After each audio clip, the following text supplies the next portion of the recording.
Hola queridos amigos y amigas, muy buenas tardes. Gracias por estar ahí un jueves más en este programa que pretende ser siempre el de ustedes, Las Verdades del Barquero en clave canaria de Canal 4 Televisión Telde. Hoy, como les anuncié el jueves pasado en que entrevistamos al alcalde de Las Palmas, vamos a hacer una entrevista personal con un funcionario, un alto funcionario del Estado que sabe muchísimo de lo que vamos a hablar. Yo les aconsejo que cojan papel, lápiz o bolígrafo y se sienten ahí tomándose la cervecita o el guisquito, porque van ustedes a oír muchísimas cosas que les pueden afectar a muchísimas de las personas que nos van a ver y nos van a escuchar. Háganme caso, que saben que yo nunca les engaño. ¿Por qué? Porque vamos a hablar de todas las últimas reformas laborales, hasta que nos dé tiempo el programa solamente da para 1 hora y media, pero durante todo el tiempo que nos esté dando posibilidades de ello, vamos a estar hablando de todos los cambios, las innovaciones que se han producido a partir del 28 de diciembre hacia acá. Y les digo que tomen papel y lápiz porque seguro que a algunos de los que nos ven, seguro que les afecta en cualquiera de las facetas de las que vamos a hablar. Pues vamos a hablar de los nuevos permisos de paternidad, vamos a hablar del control horario, vamos a hablar de los contratos, de la supresión de los contratos de emprendedores, vamos a hablar de muchísimas cosas que a todos ustedes seguros que les interesa, o alguno de ustedes está en desempleo y es mayor de 52 años y también nos debe de escuchar. Por lo tanto, ya sin más vamos a hacer la presentación de nuestro invitado del día de hoy, pero recordándoles que nuestro programa es un programa en riguroso directo.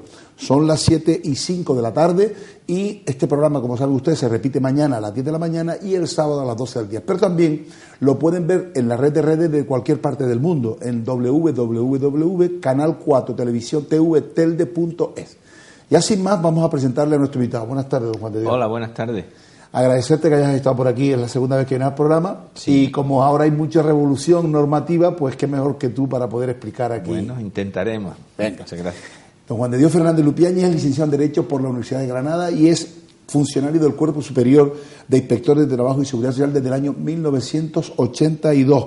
Es miembro del Tribunal Laboral Canario para la realización de las acciones o funciones de árbitro y mediaciones en los conflictos laborales en nuestra tierra. Es también profesor asociado a tiempo parcial de Derecho del Trabajo y de la Seguridad Social en nuestra Universidad de Las Palmas de Gran Canaria desde el año 1990. Ha participado en numerísimos cursos, conferencias y jornadas técnicas, tanto como ponente como oyente. Y además, actualmente es el jefe de la unidad especializada en seguridad social en la Inspección de Trabajo y Seguridad Social de Las Palmas. Hemos tenido por denominarlo de alguna forma, una diarrea legislativa desde el 28 de diciembre para acá, en que se pone en vigor una serie de reales decretos ley, que unos han sido convalidados y otros están pendientes, en la que se ha reformado muchísimo la normativa laboral. Por ejemplo, vamos a empezar por el último, que creo que es el más relevante. Están las empresas, Juan de Dios, muy preocupadas sobre el control horario de la jornada. Como sabe, a raíz de aquella famosa sentencia de la Audiencia Nacional, estuvimos en el año 2016 obligados muchas empresas, como consecuencia de eso, que luego revocó el Tribunal Supremo, pero ahora el Gobierno va a obligar a la empresa a partir del 12 de mayo al control de la jornada. ¿Cómo se debe hacer esto? Explicándolo con palabras muy sencillas y llanas, cómo deben hacer nuestras empresas para controlar las horas de entrada y salida y qué repercusión tiene eso ante un inspector de trabajo. Bien, pues efectivamente ha habido una demanda tradicional por parte de sindicatos, también por la Inspección de Trabajo como medio de control horario, porque todos los trabajadores nos fichan mecánicamente o por la huella dactilar o por ordenador. Entonces, ¿cuál es el horario, cuál es la jornada que hacen? Hay una cierta impresión de que se hacen más horas de las que se tienen contratadas y que serían horas extraordinarias, lógicamente. Y luego otro problema es si ese exceso horario que va en detrimento del descanso del trabajador se pagan o no se pagan. Porque esa es otra. Y si se cotizan o no a la Seguridad Social, porque la hora extraordinaria, el exceso horario tiene una cotización a la Seguridad Social. Entonces, para poner un poco de orden en este campo, fue para lo que se estableció inicialmente en los contratos a tiempo parcial, que son los contratos por horas, por días, que se tenía que registrar la jornada. Esto se extrapoló por una sentencia que tú has dicho también a cualquier trabajador, no solamente a los contratados a tiempo parcial, sino a los contratados por hora a tiempo parcial. Y luego el Tribunal Supremo pues lo echó esto abajo. porque decía, entre otras cosas, que eso en el artículo correspondiente del Estatuto de los Trabajadores no es que no se decía para los contratos a tiempo parcial, pero no para los contratos a tiempo completo. Bueno, pues el último Real Decreto Ley, que efectivamente, y esto entra en vigor el 12 de mayo de este año, del 2019, ha venido a reinstaurar la obligación del registro de jornada. La jornada hay que registrarla. ¿Cómo se debe llevar a cabo? ¿Cómo se lleva a cabo? Pues la norma, lo que pasa es que ahí también es un poco genérica y no ambigua, concreta. Muy ambigua, sí. La norma lo que dice es que hay que registrarla de cada trabajador. La hora de inicio, la hora de fin, y si hay que registrarla, pues eso tiene que tener algún tipo de documento de organización. Entonces, en cuanto a cómo se documenta eso, la norma dice que eso será lo que se pacte en el convenio colectivo. Claro, convenios colectivos ahora mismo que regulen, que detallen cómo se registra la jornada, pues no hay, porque no existía la obligación legal. En defecto de convenio colectivo, dice pues que el empresario lo acordará con los representantes legales de los trabajadores, pues que son comités de empresa o delegados de personal. Y si no llegan a un acuerdo, pues por decisión de la empresa.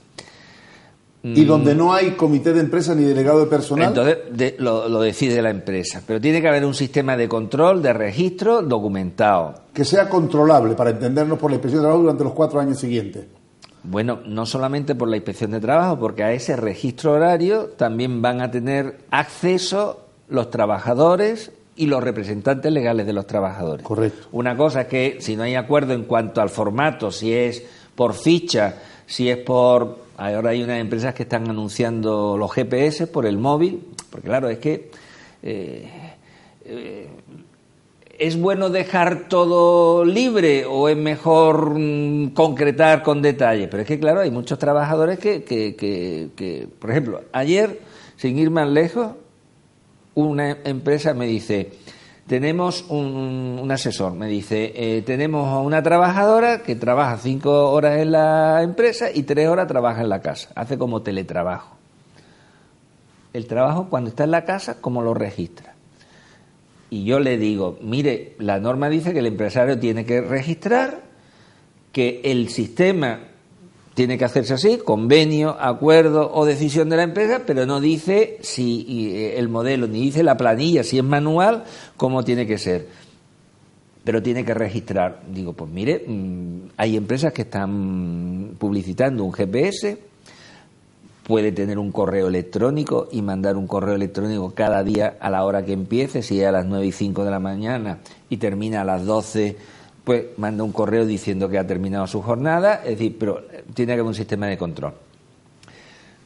Pero es cierto que la empresa dice, bueno, ¿y cómo lo hago? Y sigue habiendo dudas, porque un trabajador que sea un montador de cocina y que sale de la empresa y luego cuando termina no vuelve al centro de trabajo, ¿cómo se registra la hora de fin? A mí me han hecho una consulta cuando hace 2 o 3 años esto se instauró.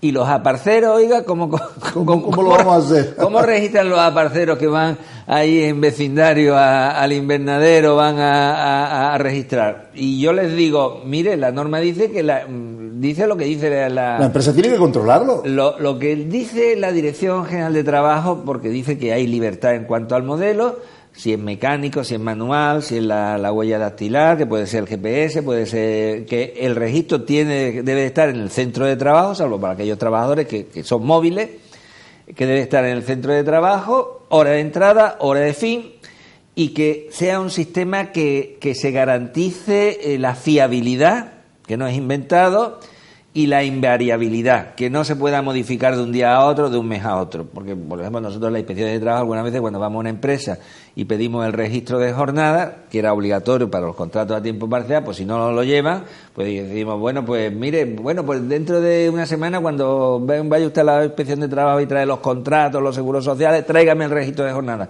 Pues muchas veces traen un registro de jornada donde Pepito Pérez Pérez, pues se ve que como cuando el profesor nos castigaba, escribe 100 veces, seré Pepito bueno. Pepito, entonces se ve que el mismo bolígrafo que le han escrito seguido, que no es que lo estuvieran apuntando día a día. Eso es lo que no debe de ser. Y luego hay un tema también controvertido, que es si el trabajador tiene que firmar o no. hay unas consultas yo creo que si el sistema no es mecánico, de ficha o lo que sea, sí, mediante huella dactilar o una ficha que yo sea verable yo creo que lo de la ficha se pondrá si ahora hay que registrar es lo más cómodo, porque llevar una hoja donde cada día hay que rellenar a mano, poner la hora de entrada, poner la salida, pues si tú picas, como hacen las empresas pequeñas y medianas. Otra cosa es que no quiera yo poner la hora que entran y la hora que salen. Que ese es el problema. Y ahora hablaremos de eso. Otra cosa es que no quiera yo poner la verdad en el registro. Pues yo, caso, si no quiero poner la verdad, pues a mano todo se puede cambiar. ¿Me entiendes? Yo creo que si se hace a mano, la firma del trabajador da más garantías de que uno es mayor de edad y sabe si ha entrado a las 9. Claro. Pero también es cierto que muchas veces pues la empresa te puede decir, oye, aquí tienes que poner esto, no vayas a poner que ha entrado a las 8, pon que ha entrado a las 9, o que ponga que ha salido a las 7 y no te quedaste hasta las 8:30. Que es lo que va a pasar en muchos casos, Juan de Dios. Entonces, la Dirección General de Empleo del Ministerio, porque esto ha habido empresas que han consultado además, dice que no hay modelo y que no dice, la norma no exige que figure un modelo determinado, la firma del trabajador. Por cualquier método que pueda ser comprobable por la Inspección de Trabajo, por los trabajadores y por sus representantes legales. Afirmativo, hora de entrada, hora de salida por trabajador, y luego dice que ese registro hay que conservarlo 4 años. Vale. ¿Qué pasa si un trabajador se niega a poner el horario que dice la empresa? Bueno, en otras consultas dicen que la obligación de registro es de la empresa. O sea, igual que he dicho que hay consultas que dicen que el trabajador no tiene que firmar, sino que es obligación de la empresa. Entonces yo, que soy el cuidador, por así decirlo, si se me permite la expresión, a lo mejor no es correcta, de los trabajadores, de quienes trabajan en mi empresa, yo soy el que tengo que anotar que Manolo Santana Arencibia entró a las 9, tengo que poner la hora de inicio y la hora de fin. Y firmar.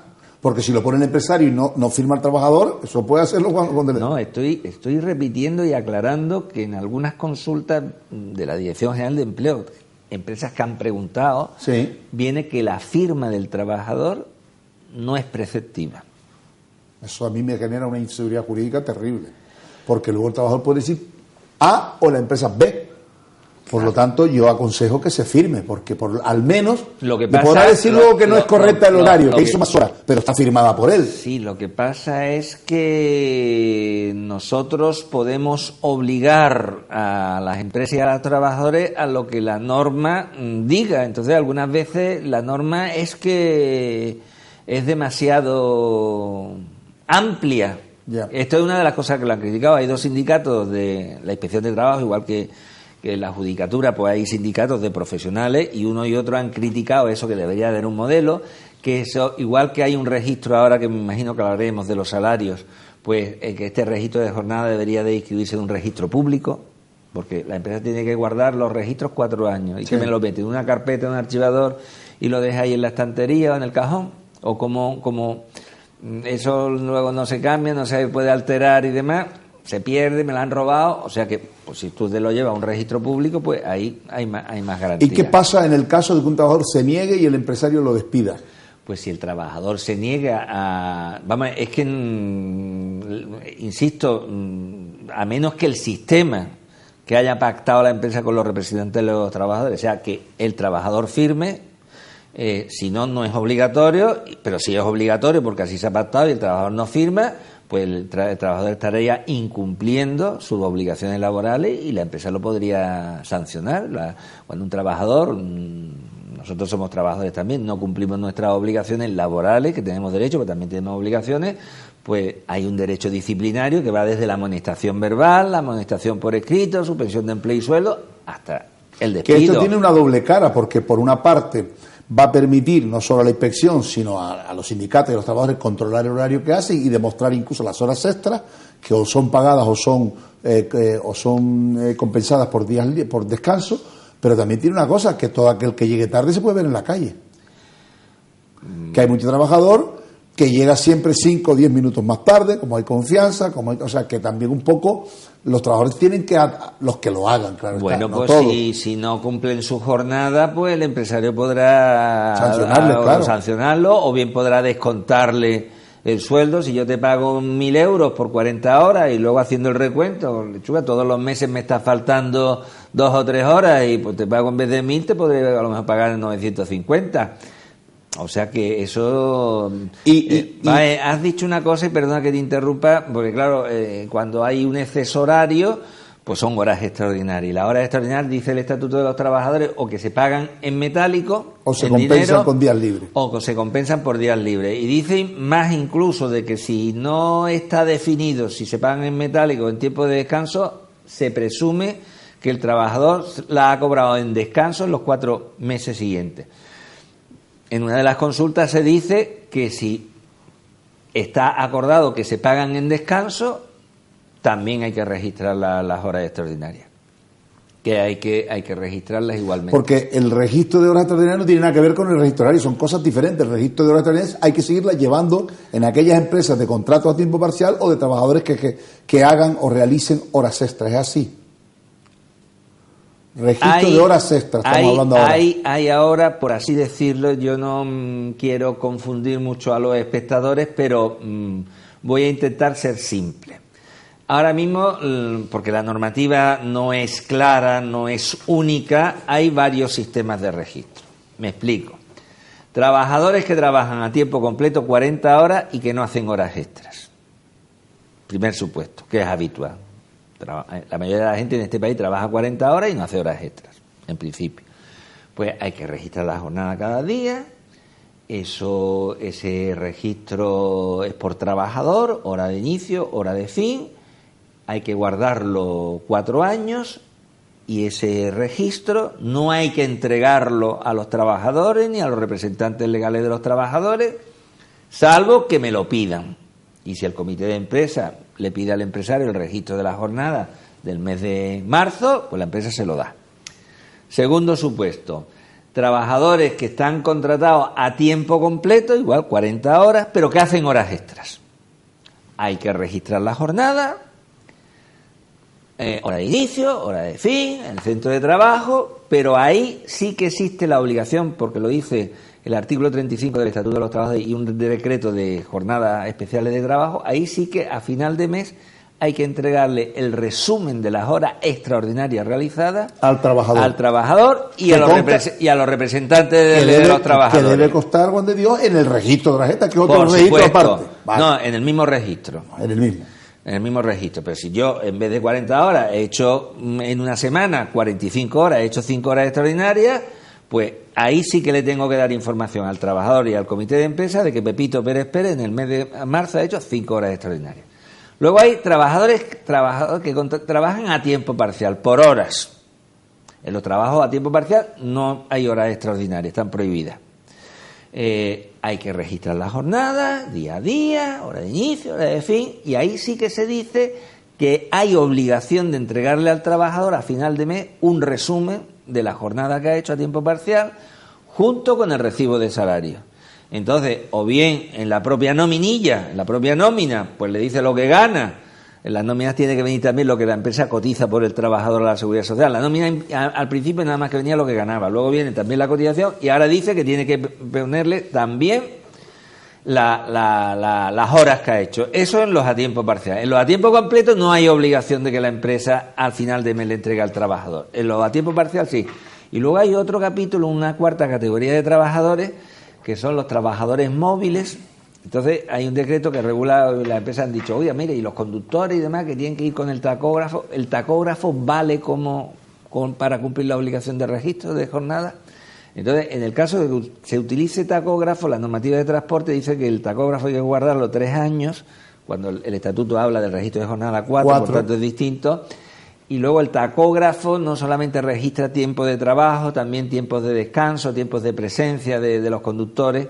Entonces hay una consulta de la Dirección General de Empleo y dice que el tacógrafo no vale exclusivamente para registro de jornada. Y ahí sí hay que darle también una copia al trabajador. Pero ¿tú no crees que como consecuencia, por supuesto, de esta obligación legal que se va a poner en marcha ahora el 12 de mayo, tú no crees que esto va a hacer que incluso mucha conflictividad laboral por lo que te digo? Porque sabemos todos que hay mucho fraude en este ámbito, porque se produce mucho fraude. Se produce fraude y por eso se ha implantado esta norma, porque si no hubiese fraude no se hubiese implantado la norma, ¿vale? Los sindicatos saben que ahí hay una bolsa grande de fraude, ustedes los inspectores de trabajo también, y por eso se ha implantado. Pero eso va a hacer que muchas pequeñas y medianas empresas, cuando el trabajador le diga, usted me tiene que pagar las horas extras, o yo no quiero hacer más de 8 horas, va a haber conflicto. Puede haber conflicto, lo que pasa es que ya hay también algunas sentencias, es decir, el problema de las horas extraordinarias es lo que hablábamos en principio, no solamente que las haga y que mientras estoy yo haciendo horas extras no estoy en mi casa o dando un paseo por San Gregorio, ¿no? Sino que encima me las paguen o que no me las paguen, ¿no? Y después tenemos en cuenta que no hemos hablado de eso también, Juan, que hay un tope máximo de 80 horas anuales, que nadie se lo puede saltar tampoco. Bueno, lo que pasa es que no se puede, yo siempre lo digo, perdóname, yo mi ejemplo algunas veces son un poco infantiles. No, pero ponlo porque son los que puede, no se puede aparcar en doble fila, claro. Si conduces no puedes tomarte más de una cerveza, todos estamos sujetos a obligaciones, no podemos ir con bicicleta por la acera, pero la gente aparca en doble fila. Entonces, si haces más de 80 horas extraordinarias al año, lo que dice la norma es que se te puede imponer una sanción que va de 626 euros a 6.250 euros. Superar el límite máximo de horas extraordinarias. ¿Cuál es la sanción por el incumplimiento, el importe, creo que son 6.250, pero quiero que me lo confirme, el importe máximo de sanción a una empresa que no lleve el registro horario? Tú lo has dicho, 6.250 euros. En el derecho sancionador laboral, un poco a similitud del derecho penal, un robo, pues de 5 años a 10 años, una violación, pues de tanto a tanto, pues en el derecho sancionador, cuando se incumplen las normas laborales, la ley de infracciones y sanciones también pone de un mínimo a un máximo. Entonces, depende de, por ejemplo, del número de trabajadores afectados. Claro. No es lo mismo que sea una tienda de aceite y vinagre o que una empresa con 2 trabajadores que no registren la jornada 20. Claro. Que hayas requerido a la empresa que registre la jornada para no sancionarlo de primera vez, va al mes siguiente y siguen sin registrar. Pues entonces cargan las tintas y propones una sanción superior. Claro. Bien, como están viendo ustedes, son temas muy prácticos que están en boca de todos, no solo de los expertos en materia de derecho del trabajo y seguridad social, como lo es el señor don Juan de Dios, sino que está en boca de todos los catedráticos y de todas las personas que trabajamos en esto, porque hay muchas dudas en cómo hacerlo, aunque él ha explicado perfectamente que el sistema, nadie impone un sistema determinado, se pueden hacer por diversas fórmulas, pero lo que está clarísimo es que a partir del 12 de mayo de 2019 hay que hacerlo todas las empresas. No, ni si tiene un trabajador como si tiene 100. Hay que llevarlo a cabo a partir del 12 de mayo todas las empresas. Y el incumplimiento de esa orden de llevar el registro de entrada y salida de los trabajadores en la empresa va a costar la sanción 6.250 euros. Vamos a continuar ahora con otra serie de normas que han sido publicadas a partir del 28 de diciembre y que queremos que don Juan de Dios también nos explique qué pasa con este tema. Por ejemplo, salario mínimo interprofesional, 900 euros. Esto, además de incrementar las posibilidades económicas de los trabajadores, pues incrementa también la cotización a la seguridad social. Pero muchos autores hablan, por supuesto, seguramente, que ello puede repercutir en la creación de empleo o en el cierre de pequeñas y microempresas, dado que no pueden hacer frente, porque claro, no son los 100 y pico euros que se han subido, sino que luego eso tiene que aumentar un 40% de cotización a la seguridad social y consecuentemente también el IRPF, porque cuando se pactan salarios netos va a cargo de la empresa, aunque están prohibidos, pero es así. ¿Qué va a pasar, Juan de Dios? Vamos a ver, la verdad es que 900 euros es una cantidad que por debajo de eso vivir cuesta, ¿eh? O sea, mucho. Una persona que quiera, joven, que quiere montarse en su vida personal, casarse o unirse, alquilar un piso, hacer un viaje, tengamos en cuenta que eso está referido a una jornada de 40 horas. Pero antes hablábamos de los contratos a tiempo parcial. Hoy en día en este país ya el 35, un poquito más de un tercio de los contratos se hacen por horas, no de 40 horas, sino de menos. Tiempo parcial. A tiempo parcial. Y además de los que se hacen a tiempo parcial, aproximadamente un 75% son a mujeres, no a hombres. Por eso es por lo que muchas veces cuando salen en las estadísticas que las mujeres, la brecha salarial, cifras macroeconómicas, las mujeres ganan menos que los hombres, que es verdad. Eso es verdad, eso es la prueba del algodón. Las mujeres ganan menos que los hombres. No siempre ganan menos por ser discriminatorios. por desigualdad, sino muchas veces el ganar menos es porque las mujeres trabajan menos horas porque le hacen los contratos a tiempo parcial. Y luego se dice, bueno, es que trabajan a tiempo parcial por el tema de la conciliación de la vida familiar. Las estadísticas, que tienen muchos fallos, como todas las estadísticas dicen que los españoles nos comemos 10 pollos de medio al año. Pero tú te comes 20 y yo me como uno. La mitad son 10, pero yo me como uno y tú te comes 20. Pues con todos los defectos que tienen las estadísticas, sí, dicen que cuando tú a las trabajadoras que están contratadas por hora dices, ¿y usted le gustaría trabajar 40 horas? Que aproximadamente el 60 o el 70% dicen que sí, que ellas les gustaría tener un trabajo de más horas y que ganarían más. ¿Me entiendes? Entonces, la subida del salario mínimo, pues yo creo que bueno, nos sitúa a niveles de igualar con otros países de Europa, y yo creo que es beneficioso para los trabajadores. ¿Que supone un gasto para la empresa? Sí, la verdad. Hombre, yo también me viene hoy, esta mañana he estado en Lanzarote, y una graduada social de Lanzarote me preguntaba el procedimiento para una empresa hacer un descuelgue salarial. El Estatuto de los Trabajadores fija 900 euros, pero luego el convenio colectivo puede decir que en vez de 900 que sean 1.200.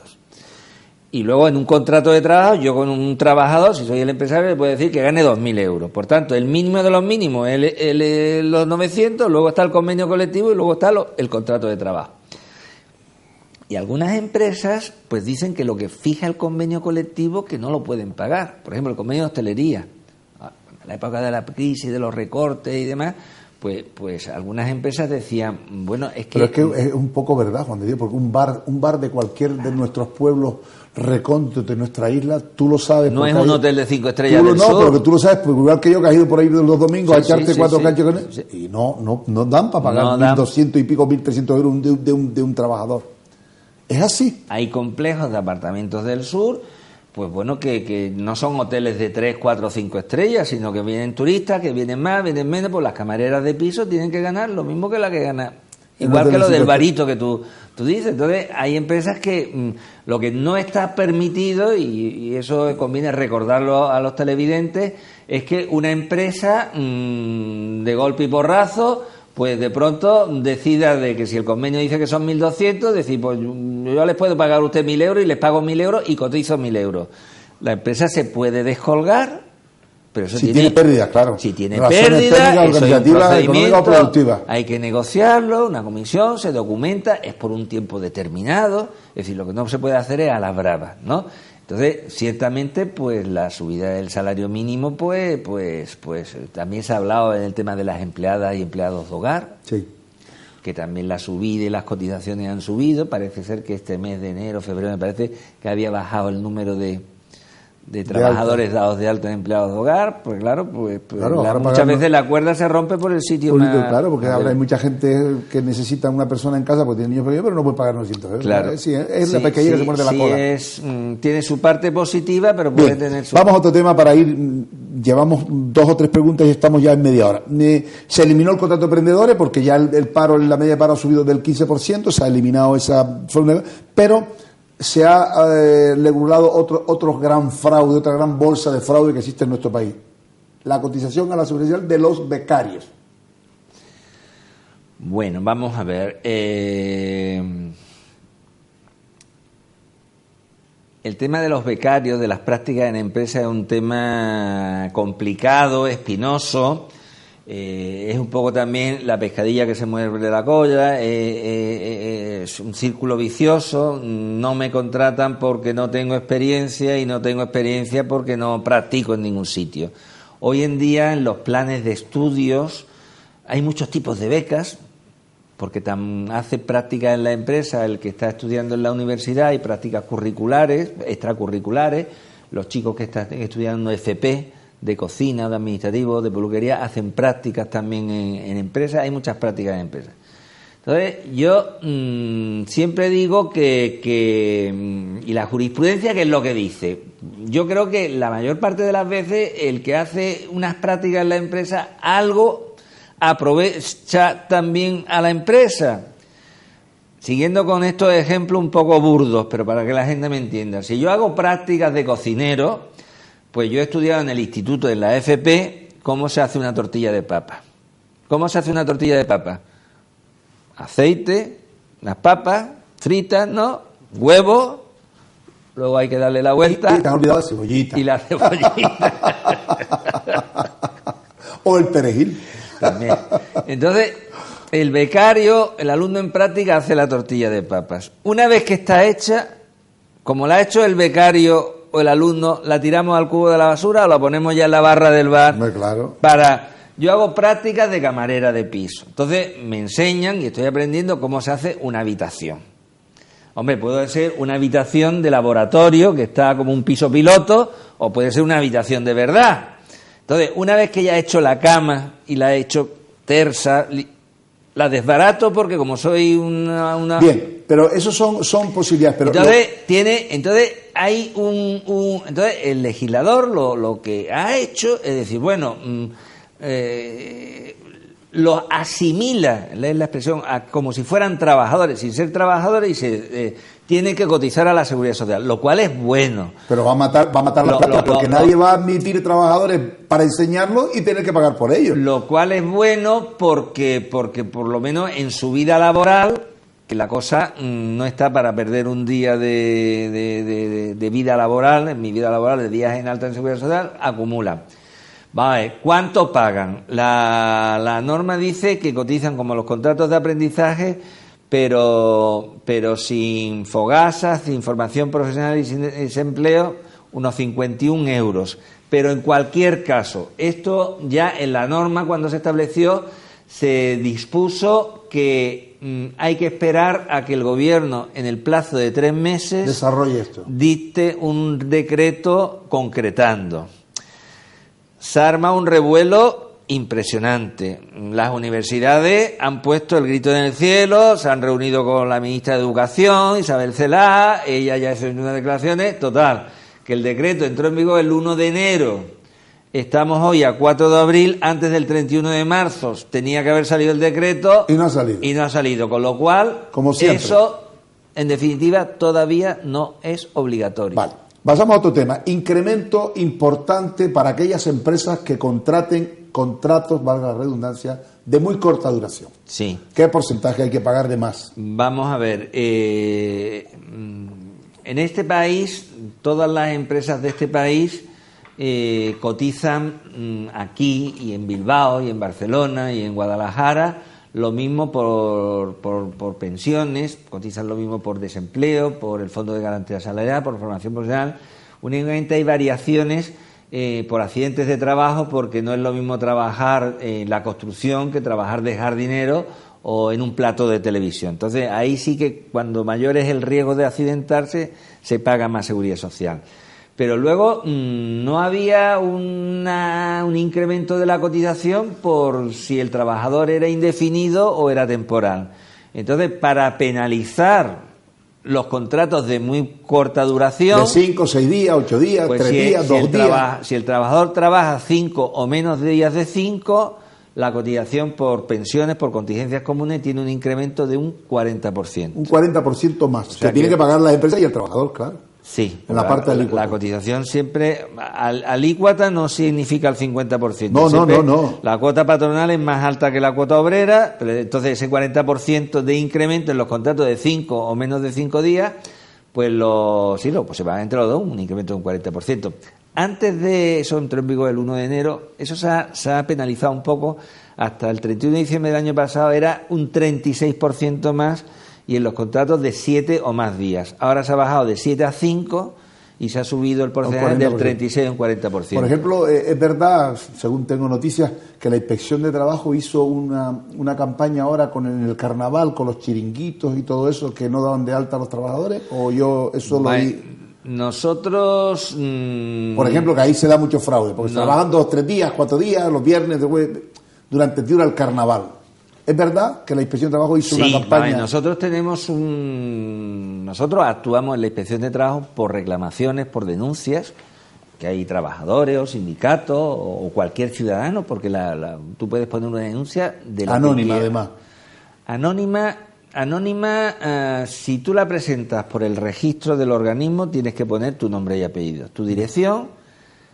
La inspección tiene la obligación de guardar secreto, tiene que guardar la confidencialidad, no va a decir que Pepito Pérez Pera ha puesto una denuncia, entonces cuando va a la empresa puede hacer paripé, pero no dice nunca, jamás, que Pepito Pérez... Y entonces, si pones la denuncia, el denunciante que pone que vive en el barrio de San Gregorio, en la calle X, pues recibe una contestación con el resultado de la actuación inspectora a la denuncia que ha puesto.